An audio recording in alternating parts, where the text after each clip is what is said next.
Henry मिलान में free train से नीचे उतरता है जब उसकी रफ्तार थोड़ी सी सुस्त होती है।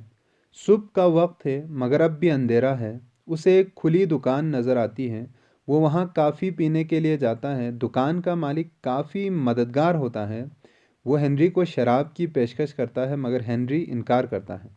वो ये भी कहता है कि अगर हेनरी मुसीबत में है तो जितनी देर चाहे उस दुकान में बैठ सकता है, मगर हेनरी कहता है कि वो किसी मुसीबत में नहीं है। कॉफ़ी पीने के बाद वो एक तांगे में अस्पताल जाता है और कैथरीन के बारे में पूछता है। वहाँ उसे बताया जाता है कि कैथरीन और साथी नर्स फर्गूसन मिलान छोड़कर 2 दिन पहले स्ट्रेसा जा चुके हैं। हेनरी फिर दोबारा तांगे में सवार होकर सिमंस के पास जाता है। सिमंस उन दो मौसीकी के तालिब इल्मों में से एक है जिनकी हेनरी से वाकफियत हुई थी। सिमंस काफ़ी गर्मजोशी से उससे मिलता है। हेनरी सिमंस से कहता है कि वो मुश्किल में है। वो सिमंस से स्विट्ज़रलैंड जाने के प्रोसेस के बारे में पूछता है। सिमंस जवाब देता है कि इटली वाले उसे मुल्क से बाहर जाने की इजाज़त नहीं देंगे, लेकिन अगर वो जैसे तैसे स्विट्ज़रलैंड पहुंचता है तो स्विट्ज़रलैंड वाले उसे ज़्यादा तंग नहीं करेंगे। हेनरी सिमंस से कुछ आम कपड़े खरीदने के लिए कहता है क्योंकि वो अब भी वर्दी में है। सिमंस कहता है कि हेनरी को पैसे खर्चने की ज़रूरत नहीं है। वो अपनी अलमारी खोलता है और हेनरी से कहता है कि वो वहाँ से अपनी पसंद का कपड़ा पहन सकता है। सिमंस का साइज़ भी तकरीबन हेनरी जितना ही था, इसलिए कपड़े हेनरी को बराबर आएंगे। सिमंस हेनरी से कहता है कि वो जितनी जल्दी मुमकिन हो सके स्विट्ज़रलैंड जाए। उसे सिर्फ एक छोटी कश्ती चाहिए ताकि झील पार करके उस पार स्विट्ज़रलैंड की तरफ पहुंचे। हेनरी कहता है कि उसे पहले स्ट्रेसा जाना होगा क्योंकि वो कैथरीन को अभी अपने साथ ले जाना चाहता है। सिविल कपड़ों में हेनरी को अपना आप एक मास्करेडर लग रहा था, यानी एक ऐसा शख्स जिसने मास्क पहना हुआ है। लंबे अरसे यूनिफॉर्म में रहने के बाद अब बग़ैर यूनिफॉर्म के उसे अजीब महसूस हो रहा था। वो एक रेल के ज़रिए स्ट्रेसा की तरफ बढ़ता है।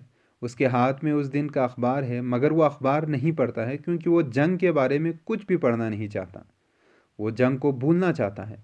रेल के डब्बे में वो तन्हा है और उसे इस तन्हाई में डैम्ड महसूस हो रहा है। इसीलिए जब रेल स्ट्रेसा पहुंचता है तो उसे बहुत खुशी महसूस होती है। स्टेशन से वो सीधा ग्रैंड होटल जाता है। वो इस होटल को जानता था क्योंकि एक दफ़ा वो वहाँ रुका भी था। होटल का बारमैन हेनरी को पहचानता है। हेनरी उससे बताता है कि वो वहाँ अपनी छुट्टियाँ गुजारने आया है। हेनरी उससे ये भी पूछता है कि उसने दो अंग्रेज़ औरतों को तो नहीं देखा है जो 2 दिन पहले वहाँ आए थे। बारमैन उसे बताता है कि दो अंग्रेज़ औरतें स्टेशन के नज़दीक मौजूद छोटी सी होटल में रुके हैं। बारमैन हेनरी से जंग के हालात के हवाले से पूछता है मगर हेनरी उससे कहता है कि वो जंग का जिक्र ना करे। हेनरी को लगता है कि जंग बहुत दूर है, वहाँ जंग नहीं है। उसे लगता है कि उसके लिए अब जंग ख़त्म हो गया है, मगर यह भी लगता है कि जंग ख़त्म भी नहीं हुआ है। उसे अपना आप स्कूल से भागे हुए भगोड़े तालिब इल्म की तरह महसूस होता है जो स्कूल से भाग गया है मगर अब ये सोच रहा है कि स्कूल में क्या हो रहा होगा। हेनरी उस होटल की तरफ जाता है जहाँ कैथरीन रुकी हुई है। जब वो वहाँ पहुँचता है तो देखता है कि कैथरीन और फर्गूसन रात का खाना खा रहे हैं। हेनरी को देखकर कैथरीन बहुत खुश होती है, मगर फर्गूसन कहती है कि हेनरी ने कैथरीन के लिए मुश्किलात पैदा किया है। वो कहती है कि हेनरी एक स्नीकी यानी कि धोखेबाज साथी है जो कैथरीन से इश्क लड़ाकर अब कैथरीन के प्रेग्नेंट होने पर भाग जाना चाहता है। फर्गूसन कहती है कि वो एक धोखेबाज से भी बदतर है, वो एक सांप है, इटालियन वर्दी में मौजूद एक सांप। मगर कैथरीन को ऐसा बिल्कुल भी नहीं लगता। फिर फर्गूसन हेनरी और कैथरीन दोनों को डांटती है और कहती है कि उन दोनों में कोई शर्म व हया नामी चीज़ नहीं है। हेनरी और कैथरीन फर्गूसन की तलख बातों का बुरा नहीं मानते क्योंकि दर हकीकत फर्गूसन उनका खैरख्वाह ही थी। फर्गूसन हेनरी को अभी तक कैथरीन से शादी न करने पर बुरा भला भी कहती है। कैथरीन रात हेनरी के साथ उसके ठहरे हुए होटल में गुजारती है। दोनों बहुत खुश होते हैं। सुबह कैथरीन हेनरी से कहती है कि अगर हेनरी बग़ैर वर्दी के पाया गया तो उसे गिरफ़्तार किया जाएगा। हेनरी मशवरा देता है कि उन्हें झील के उस पार स्विट्ज़रलैंड भाग जाना चाहिए। वो ये भी कहता है कि उसे फ़ौज से भागने पर अपना आप एक मुजरिम लगता है। कैथरीन कहती है कि डिज़र्शन सही लफ्ज़ नहीं होगा क्योंकि हेनरी ने सिर्फ इटालियन और अमेरिकन आर्मी को छोड़ा है। हेनरी कहता है कि कैथरीन सही बोल रही है और फिर कैथरीन से बेड में चलने के लिए कहता है क्योंकि उसे बेड में अच्छा लगता है। अगले रोज़ कैथरीन अपने होटल में फर्गूसन से मिलने जाती है जबकि हेनरी बार में बैठकर अखबार पढ़ता है। इटली की फौज टैग्लियामेंटो में मुज़ाहमत किए बगैर पीछे पियावे की तरफ बढ़ रही थी। बारमैन हेनरी के पास आता है और कहता है कि काउंट ग्रैफी उससे मिलना चाहता है।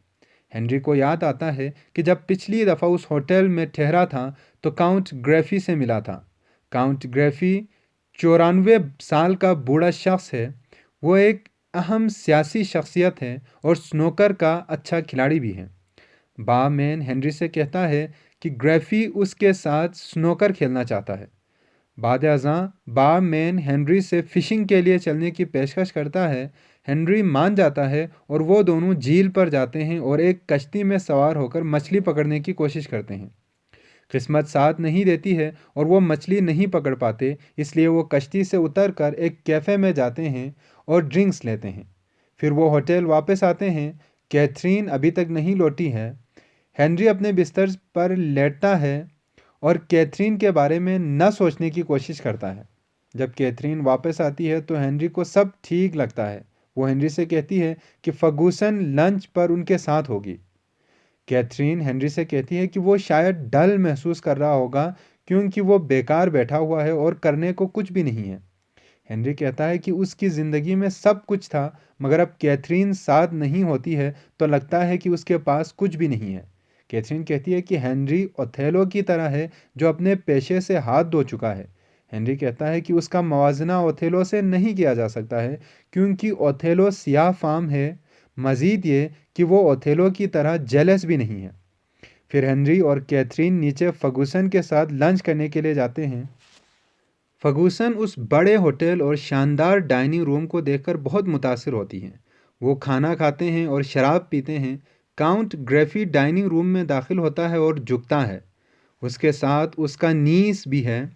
हेनरी कैथरीन और फर्गूसन को काउंट ग्रैफी के बारे में बताता है। फर्गूसन उससे बहुत मुतासिर होती है। दोपहर को एक वेटर हेनरी के पास आता है और पूछता है कि क्या वो काउंट ग्रैफी के साथ बिलियर्ड्स खेलना चाहता है। हेनरी बिलियर्ड्स रूम में जाता है। काउंट ग्रैफी कहता है कि उसे हेनरी से मिलकर बहुत खुशी हुई है। वो गेम खेलने लगते हैं। खेल के दौरान वो मुख्तलिफ मौज़ूआत पर बातें करते हैं। काउंट ग्रैफी हेनरी से जंग के हालात के बारे में पूछता है। हेनरी कहता है कि वो इस मौजू के हवाले से बात नहीं करना चाहता।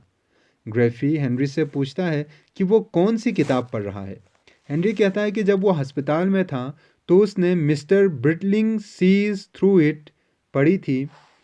फिर ग्रैफी पूछता है कि क्या वो रूह में ईमान रखता है। हेनरी जवाब देता है कि वो कुछ कह नहीं सकता। ग्रैफी बोलता है कि उसका ख्याल था कि वो उम्र रसीदा होने के साथ साथ ज़्यादा मजहबी होता जाएगा, मगर ऐसा ना हुआ। वो ये भी बोलता है कि ये गलत है कि उम्र के साथ इंसान दाना होता है। वो कहता है कि उम्र के गुजरने के साथ लोग दाना नहीं बल्कि मोहतात हो जाते हैं। फिर ग्रैफी हेनरी से जंग के बारे में पूछता है। हेनरी कहता है कि इटली जंग जीत जाएगा क्योंकि इटली एक यंगर यानी कि जवान कौम है या नई कौम है। ग्रैफी फिर हेनरी से अपने हक में दुआ करने के लिए कहता है। हेनरी कहता है कि सिर्फ रात को उसे मज़हब का ख्याल आता है। ग्रैफी कहता है कि हेनरी को मोहब्बत हो गया है और मोहब्बत ख़ुद एक मजहबी एहसास है। रात को तूफ़ान आता है और खिड़कियों पर पड़ते बारिश की आवाज़ से हेनरी जाग जाता है। फिर कोई शख्स दरवाज़ा खटखटाता है। हेनरी दरवाज़ा खोलता है। बाहर बारमैन होता है। हेनरी उससे पूछता है कि कहीं कोई मसला तो नहीं है। बारमैन कहता है कि हेनरी मुसीबत में है। सुबह पुलिस हेनरी को गिरफ्तार करने वाली है। वो कहता है कि पुलिस जानती है कि हेनरी पहले भी इस होटल में ठहरा था और अब भी बग़ैर यूनिफॉर्म के इस होटल में ठहरा हुआ है। कैपोरितो के महाज से पीछे हटने के बाद पुलिस हर मुश्तबह सोल्जर को पकड़ रही है। हेनरी कहता है कि वो गिरफ्तार नहीं होना चाहता। बारमैन उसे स्विट्ज़रलैंड जाने का मशवरा देता है और अपनी कश्ती देने की पेशकश भी करता है। आंधी थम चुकी है मगर अब भी हवा चल रही है। हेनरी फिर उस बारे में कैथरीन से पूछता है। कैथरीन कहती है कि उसे कोई एतराज़ नहीं है। कैथरीन बारमैन का शुक्रिया अदा करती है क्योंकि वो उनकी मदद कर रहा है। बारमैन कहता है कि उसे खुशी है कि वो उनके कुछ काम आया। बारमैन सामान उठाता है और हेनरी और कैथरीन को झील किनारे पहुंचाता है और अपनी कश्ती उनके हवाले करता है। हेनरी कश्ती की पेमेंट करने की कोशिश करता है, मगर बारमैन कहता है कि पेमेंट वो तभी लेगा जब हेनरी और कैथरीन बाहिफाजत स्विट्ज़रलैंड पहुंचेंगे। बारमैन हेनरी को कुछ सैंडविचेस और चंद शराब की बोतलें देता है। फिर वो हेनरी को सफ़र के हवाले से कुछ ज़रूरी हिदायत भी देता है।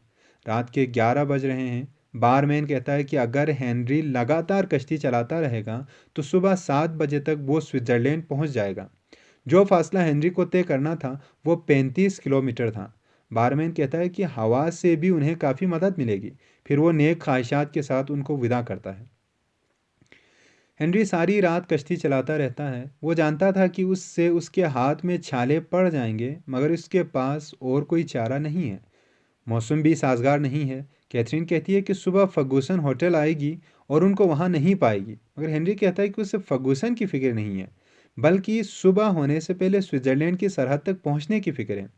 हेनरी किनारे के नज़दीक ही रहता है क्योंकि उसे खौफ है कि अगर ज़्यादा दरमियान में जाएगा तो रास्ता भटकने का खदशा है, जिससे वक्त भी ज़ाया होगा। कैथरीन कहती है कि वो कश्ती चलाने में हेनरी की मदद कर सकती है, मगर हेनरी मना करता है। हेनरी कैथरीन से पूछता है कि क्या वो थोड़ा सा गम महसूस कर रही है। कैथरीन कहती है कि वो गर्म है, बस जिस्म थोड़ा सा थका हुआ है।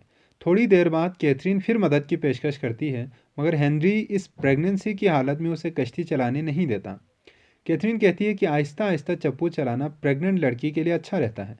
फिर हेनरी उसे इजाज़त दे देता है, मगर उससे मोहतात रहने के लिए कहता है कि कहीं चप्पू उसके पेट में ना लगे। सुबह तक वो स्विस सरहद में दाखिल होते हैं। वो ब्रिसागो नामी कस्बे में कश्ती रोकते हैं और नाश्ते के लिए जाते हैं। बारिश हो रही है और हेनरी कहता है कि यह बारिश सुहानी है। वो किसी होटल में जाते हैं और चाय मंगाते हैं। वो जानते थे कि उन्हें जल्द गिरफ्तार किया जाएगा, मगर अब इस गिरफ्तारी में ज़्यादा ख़तरा नहीं है क्योंकि वो अच्छे अमरीकी और अंग्रेज़ शहरी हैं। नाश्ते के बाद उन्हें गिरफ्तार करके कस्टम हाउस ले जाया जाता है, जहां स्विस पुलिस उनसे पूछताछ करते हैं। वो पूछते हैं कि वो बजरिया कश्ती स्विट्ज़रलैंड में क्यों दाखिल हुए हैं। हेनरी जवाब देता है कि वो एक स्पोर्ट्समैन है और कश्ती चलाने का शौकीन है। फिर पुलिस वाले पूछते हैं कि वो स्विट्ज़रलैंड क्यों आए हैं। हेनरी कहता है कि वो वहाँ विंटर स्पोर्ट्स के लिए आए हैं। हेनरी कहता है कि वो इटली में आर्किटेक्चर की तालीम हासिल कर रहा था और इसके साथ उसका कज़न है जो वहाँ आर्ट्स पढ़ रही थी। पुलिस वाले कश्ती को जब्त करने का फैसला करते हैं और हेनरी और कैथरीन को मज़ीद तफ्तीश के लिए लोकार्नो भेजते हैं। हेनरी और कैथरीन के पास बहुत सारा पैसा देखकर उनका रवैया नरम हो जाता है। लोकार्नो में पुलिस ज़्यादा सख्ती नहीं बरतते क्योंकि हेनरी और कैथरीन के पास पासपोर्ट भी हैं और पैसे भी हैं। वो पुलिस वाले उनको स्विट्ज़रलैंड में घूमने की इजाज़त देते हैं, मगर ये कहते हैं कि वो जहाँ भी जाएं पुलिस को रिपोर्ट ज़रूर करें। हेनरी और कैथरीन मॉन्ट्रियक्स जाने का फैसला करते हैं। हेनरी कस्टम हाउस से निकलते हुए साथ मौजूद पुलिस वाले को 10 लीरा देता है। वो फिर वहाँ से होटल मेट्रोपोल जाते हैं और वहाँ रात गुजारते हैं। हेनरी और कैथरीन मॉन्ट्रियक्स से ज़रा दूर पहाड़ों में एक कॉटेज में रहना शुरू करते हैं। कॉटेज के मालिक मिस्टर और मिसेस गटिंगन अच्छे लोग हैं। वो हेनरी और कैथरीन का बहुत ख्याल रखते हैं। घर के सामने पहाड़ी से ज़रा आगे झील नज़र आता है। हेनरी और कैथरीन कभी कभार घर के सामने बैठकर पहाड़ी से नीचे जाती हुई बल खाती हुई सड़क और झील को देखते रहते हैं। वो किताबें और मैगज़ीन भी पढ़ते हैं और कार्ड्स का गेम भी खेलते हैं।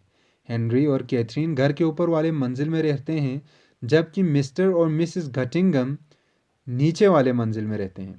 मिस्टर गटिंगन एक होटल से बतौर हेड वेटर रिटायर हुआ था और मिसेस गटिंगन भी उसी होटल में काम करती थी। उन्होंने पाई पाई इकट्ठा करके ये जगह खरीदी थी। उनका एक बेटा ज्यूरिख होटल में हेड वेटर की तालीम हासिल कर रहा है। जंग बहुत दूर थी, मगर हेनरी को अखबारों के ज़रिए पता चलता है कि पहाड़ों में जंग अब भी जारी है, क्योंकि अब भी बर्फबारी नहीं हुई है। कभी कभार हेनरी और कैथरीन चलते चलते मॉन्ट्रियक्स की तरफ जाते हैं। वो कस्बे में किसी को भी नहीं जानते हैं। हेनरी और कैथरीन दोनों बहुत खुश हैं। कैथरीन कहती है कि जल्द ही वो एक बच्चे को जन्म देने वाली है और उन्हें अभी बहुत जल्द शादी कर लेनी चाहिए।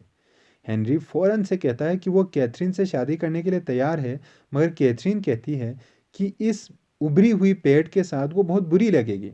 वो हेनरी से पूछती है कि क्या वो एक अच्छी बीवी है। हेनरी कहता है कि वो एक प्यारी बीवी है। डॉक्टर ने कैथरीन को बताया था कि वो बच्चे को नेचुरली जन्म नहीं दे सकती क्योंकि उसके कूल्हों की हड्डियां बहुत तंग हैं। कैथरीन हेनरी से कहती है कि वो उसके साथ अमेरिका जाना चाहती है और नियाग्रा फॉल्स और दूसरी दिलकश जगहें देखना चाहती है। इस दफ़ा बर्फबारी भी देर से होती है। क्रिसमस से 3 दिन पहले बर्फबारी शुरू होती है। मिसिस गटिंगन हेनरी से कहती हैं कि यह स्कीइंग के लिए अच्छा वक्त है।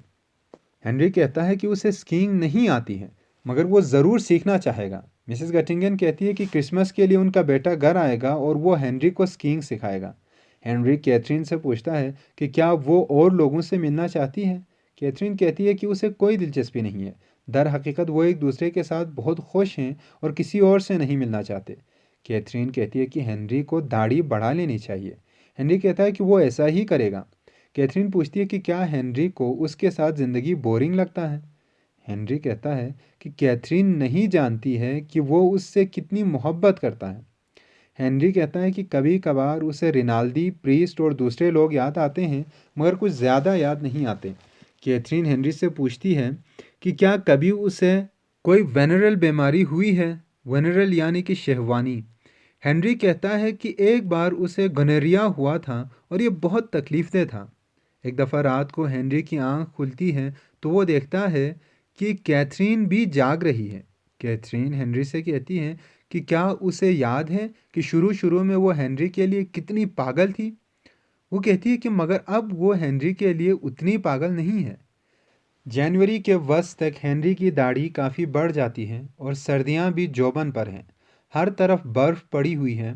वो दोनों पहाड़ की दूसरी तरफ दूर तक चलते चलते बेंस डिएलियस तक जाते हैं और जंगल में एक होटल है जहां लकड़हारे ड्रिंक्स पीते हैं। हेनरी और कैथरीन भी उस होटल में जाते हैं और चूल्हे के पास बैठकर गर्म होते हैं। वहाँ वो शराब भी पीते हैं। कैथरीन पूछती है कि क्या उसके पास कुछ पैसे बचे हैं। हेनरी कहता है कि उसे इस हवाले से परेशान होने की ज़रूरत नहीं है। वो हेनरी से ये भी पूछती है कि क्या उसके घर वाले नहीं चाहते कि वो घर वापस लौटे। इस पर वो कहता है कि वो कोई बहाना बनाएगा। कैथरीन पूछती है कि क्या उसे अपने घर वालों की फ़िक्र नहीं है। हेनरी कहता है कि उसे फ़िक्र है मगर उसका उनके साथ एक झगड़ा हुआ था। कैथरीन हेनरी के दाढ़ी की तारीफ़ करती है और कहती है कि वो बच्चे को जन्म देने के बाद अपने बाल भी बनाएगी और फिर से खूबसूरत दिखेगी ताकि हेनरी को दोबारा उससे मोहब्बत हो जाए। हेनरी कहता है कि उसे अब भी कैथरीन से बहुत मोहब्बत है। हेनरी और कैथरीन जनवरी और फरवरी उसी कॉटेज में ही रहते हैं और बहुत खुश होते हैं। फिर मार्च में सर्दियां कम होती हैं और बारिश शुरू होती है। रात को बारिश शुरू होती है और सुबह तक जारी रहती है। हर तरफ बर्फ़ पिघलने लगती है।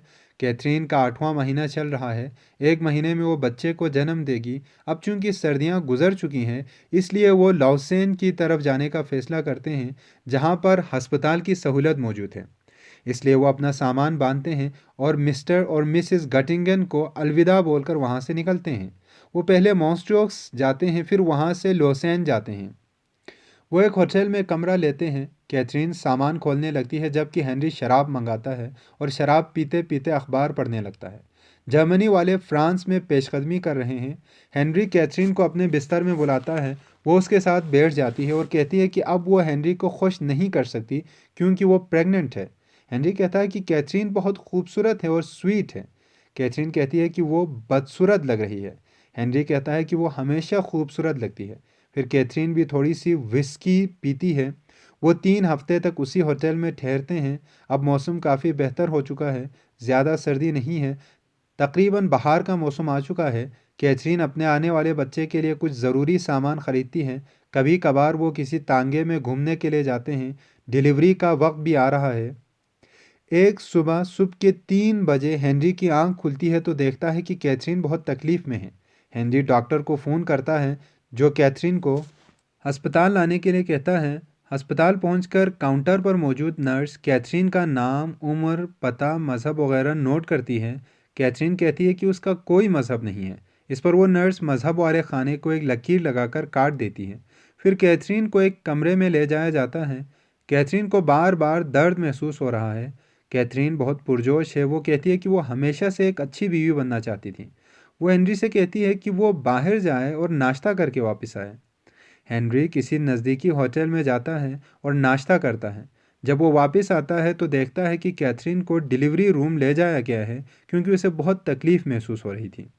3 बजे के करीब कैथरीन को अस्पताल ले जाया गया था और अब दोपहर हो चुकी है, मगर कैथरीन अब भी डिलीवरी रूम में है। कैथरीन बहुत थक चुकी है मगर अब भी खुश नज़र आ रही है। डॉक्टर कैथरीन को ऑक्सीजन भी दे रहा है। कैथरीन अब बहुत थक चुकी है। वो हेनरी से कहती है कि उसे नहीं लगता कि बच्चा पैदा भी होगा। 2 बजे हेनरी लंच करने के लिए बाहर चला जाता है। क्योंकि लंच का वक्त गुजर चुका है तो वो चंद स्नैक्स मंगाता है और उन्हें खाकर जब वापस हॉस्पिटल लौटता है तो देखता है कि डॉक्टर कैथरीन के पास बैठा है। कैथरीन कहती है कि डॉक्टर बहुत अच्छा है। वो दर्द से तवज्जो हटाने के लिए कैथरीन को एक कहानी सुना रहा था। वो हेनरी से कहती है कि वो नहीं मरेगी। डॉक्टर कैथरीन से कहता है कि उसे मौत के बारे में बिल्कुल भी नहीं सोचना चाहिए।